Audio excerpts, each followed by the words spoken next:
The date was August 13th, 2020. It was a Thursday. The world was in the middle of a pandemic, and millions of kids were stuck at home, doing exactly one thing: playing. Fortnite wasn't just a game. It was a cultural phenomenon.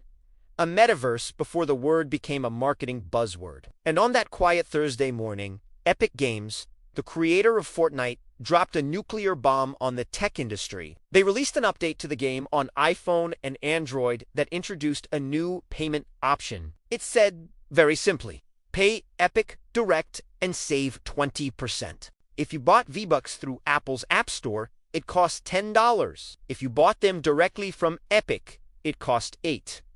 It was a blatant violation of Apple's rules. Apple, notoriously strict, demands a 30% cut of every digital transaction that happens on an iPhone. By bypassing Apple's payment system, Epic was effectively stealing money from the richest company in the world. Within hours, Apple retaliated. They nuked Fortnite from the App Store. The game was gone, but Epic was waiting for this. They had prepared a trap. The moment the ban hammer dropped, Epic released a CGI short film titled 1980 Fortnite. It was a shot-for-shot parody of Apple's iconic 1984 commercial. But this time, Apple was the big brother, the oppressor, the monochrome dictator controlling them. At the same time, they filed a massive 60-page antitrust lawsuit against Apple in federal court. This wasn't a spontaneous skirmish. It was a premeditated assassination attempt on Apple's business model. It was a declaration of war over the Apple tax, the 30% commission that generates billions of dollars of pure profit every year. This was Project Liberty, a secret operation Tim Sweeney had been planning for months. This battle, which we now call Apple versus Epic, isn't just about a video game. It is about the fundamental architecture of the internet. It is about who owns the digital economy. Is an iPhone a device you own, or is it a shopping mall owned by Apple where you are just a visitor? Does Apple have the right to tax every transaction that happens on their platform, or is that an illegal monopoly? The outcome of this war will determine the future of the metaverse, crypto, NFTs, and the creator economy for the next 20 years. It questions the very nature of ownership in the digital age. To understand why Tim Sweeney, the CEO of Epic Games, decided to burn his relationship with Apple to the ground, we have to look at the numbers. Apple's services division, which includes the App Store, Apple Music, iCloud, is a money-printing machine. It generates more revenue than Nike and Boeing combined. The margins are astronomical because the cost of goods sold is virtually zero. Apple built the store. They maintain the servers, but they don't make the apps. The developers do the work. They take the risk, and Apple takes a 30% cut of the upside. 4 years. Developers grumbled quietly. Spotify complained.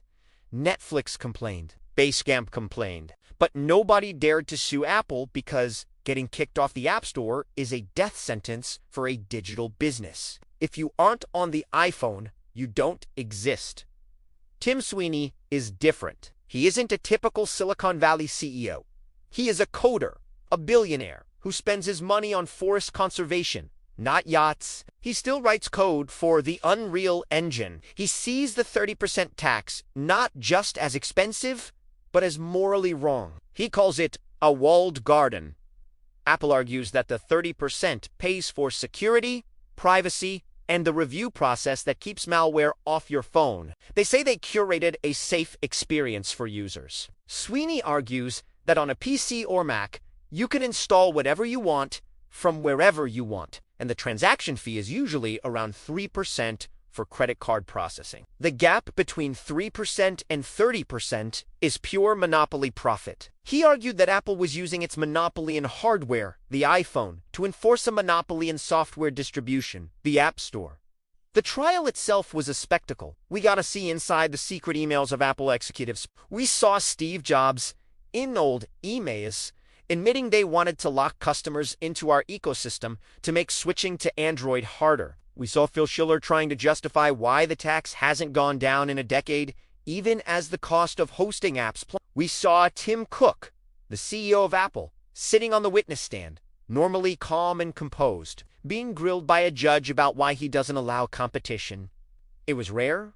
It was raw. It exposed the inner workings of the most secretive company on Earth. But Epic made a crucial mistake in their legal strategy. They tried to define the market as iOS app distribution. If the market is just iOS, then Apple has a 100% monopoly, obviously. But Apple argued that the market is digital gaming. And in digital gaming, you can play Fortnite on PlayStation, Xbox, Nintendo Switch, PC, and Android. Apple argued, we are just one store among many. If you don't like our rates, go to the mall next door. This argument is legally powerful. It framed Apple not as a monopolist, but as a competitor in a fierce market. They argued that their closed system was a feature, not a bug, offering consumers a choice between the open chaos of Android and the curated safety of iOS. The verdict, when it came in September 2021, was mixed. It was a split decision that satisfied nobody. The judge ruled that Apple was not a monopoly under federal antitrust law. Epic lost 9 out of 10 counts. They were ordered to pay Apple millions in damages for breaching the contract. Apple popped the champagne, but there was a sting in the tail. On the 10th count, under California's unfair competition law, the judge ruled that Apple's anti-steering rules were illegal. Apple could no longer forbid developers from putting a link in their app saying, "Go to our website to sign up for a cheaper price." This sounds small, but it punches a hole in the walled garden. It allows Netflix, Spotify, and Kindle to tell users, hey, don't pay here, pay there. It introduced price competition. However, the war didn't end there. Both sides appealed, and while the lawyers were billing thousands of dollars an hour, the world changed. The European Union passed the Digital Markets Act.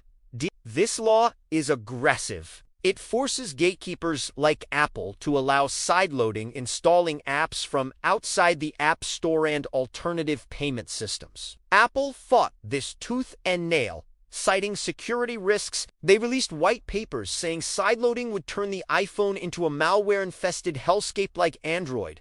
They ran ad campaigns about privacy, but the EU didn't blink. In 2024, for the first time ever, Apple was forced to allow alternative app stores on the iPhone in Europe. Epic Games immediately announced they would bring the Epic Games Store to iOS in Europe. They won, not in court, but through regulation. This shift has massive implications for the financial ecosystem. If the 30% tax collapses, billions of dollars will flow back to creators and developers. It changes the unit economics of the creator economy. Imagine if TikTok didn't have to pay Apple 30% of every coin you buy. Imagine if Patreon or Substack kept that money. It makes business models viable that were previously impossible. It could lead to a renaissance of niche apps that couldn't survive the 30% cut. It also threatens Apple's stock price, as services revenue is their primary growth engine. But there is a darker side.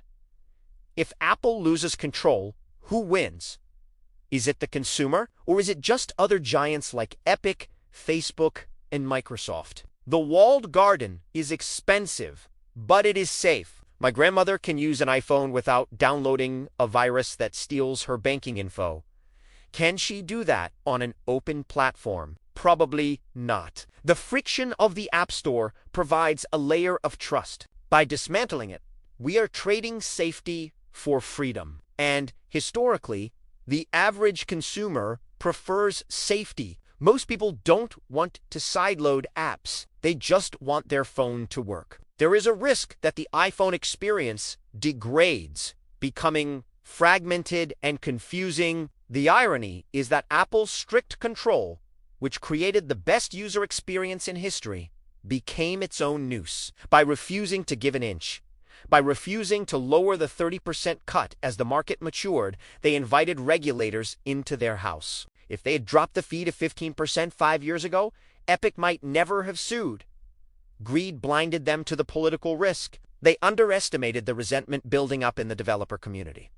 The future of mobile computing is now fragmented. In Europe, the iPhone is an open platform. In the US, it is still a walled garden for now, but the cracks are spreading. The Department of Justice in the US has now sued Apple in a separate, even bigger antitrust case, using evidence from the Epic trial. The 30% ERA is ending. The rent-seeking era of the internet is under siege. We are moving towards a splinternet, where your digital rights depend on your passport. What does this mean for you, the aspiring developer or tech entrepreneur? It means the landscape is shifting beneath your feet. The old playbook of build an app, put it on the store, pay the tax is evolving. We are moving towards a web-based, decentralized distribution model again.